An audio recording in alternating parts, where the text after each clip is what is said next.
Hey, eu espero que esteja tudo bem contigo, pois comigo está tudo ótimo. Na videoaula passada, nós falamos sobre a direção luminosa convencional, onde nós vimos que os raios de luz fazem com o plano frontal de projeção e com o plano horizontal de projeção ângulos de 45 graus. E vimos que, de forma resumida, nós vamos trabalhar no nosso dia a dia com o seguinte cenário, com a seguinte situação. Nós vamos ter os nossos pontos e sobre esses nossos pontos nós vamos passar raios de luz que fazem 45 graus com o nosso eixo X. Algo tão simples quanto isso. Não importa se é um ponto com cota igual a 50 ou com afastamento igual a 10. Sempre que formos já passar os nossos raios de luz, vamos passar 45 graus com o nosso eixo X. Nesta videoaula, nós vamos falar sobre as noções de sombra própria, sombra projetada e sombra espacial. É um conceito muito simples e eu acredito que tu, de forma intuitiva, vais conseguir perceber. Reparem na seguinte imagem. Nós temos aqui uma esfera que está sobre a exposição de uma luz. Como nós já vimos nas aulas anteriores, nós temos aqui todos os elementos necessários para que ocorra uma sombra. Temos uma fonte de luz que emite luz sobre um objeto opaco e o mesmo objeto opaco acaba criando a sua sombra sobre essa superfície. Quando o nosso objeto opaco é exposto a essa fonte de luz, acaba tendo uma parte de si iluminada, uma parte de si que estará sobre o que nós chamamos de sombra própria e acabará gerando sobre uma superfície uma sombra projetada. Isso é algo extremamente intuitivo. A parte que recebe luz nós chamamos de parte iluminada.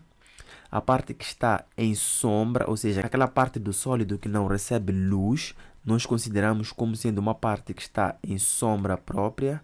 E a parte da superfície que acaba ficando com ausência de luz, nós chamamos de sombra projetada. Até então, nós falamos de dois elementos que nós prometemos para esta videoaula. Falamos da sombra própria, que é a parte do nosso objeto que não recebe luz. Falamos da sombra projetada, que é a parte da superfície que fica privada da luz devido à obstrução do nosso objeto. E para completar esse trio, falta a sombra espacial.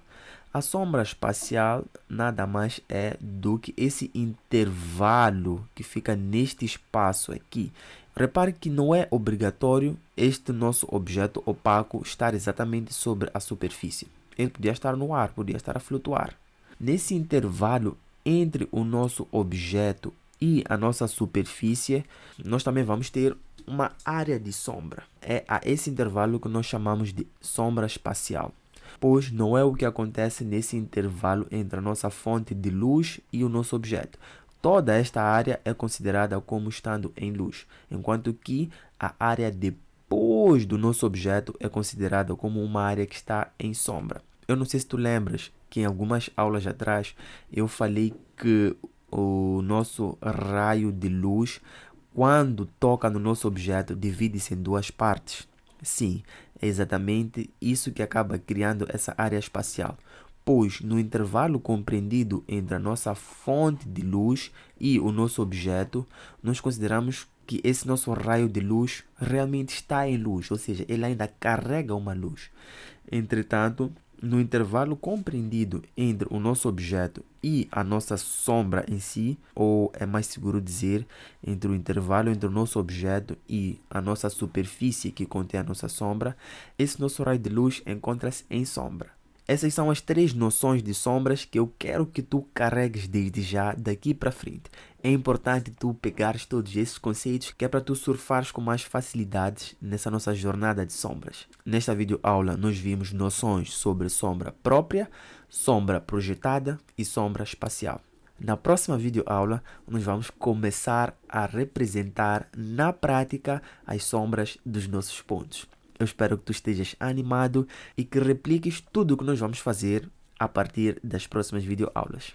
Então, vemo-nos lá. Hey pessoal, a versão completa dessa videoaula está disponível no aplicativo Nitativa. Baixe o aplicativo de forma gratuita para iOS ou para Android e desfrute dessa videoaula. Eu não sei por quanto tempo a videoaula estará disponível de forma gratuita. Então eu recomendo que tu corras e assistas o mais rápido possível.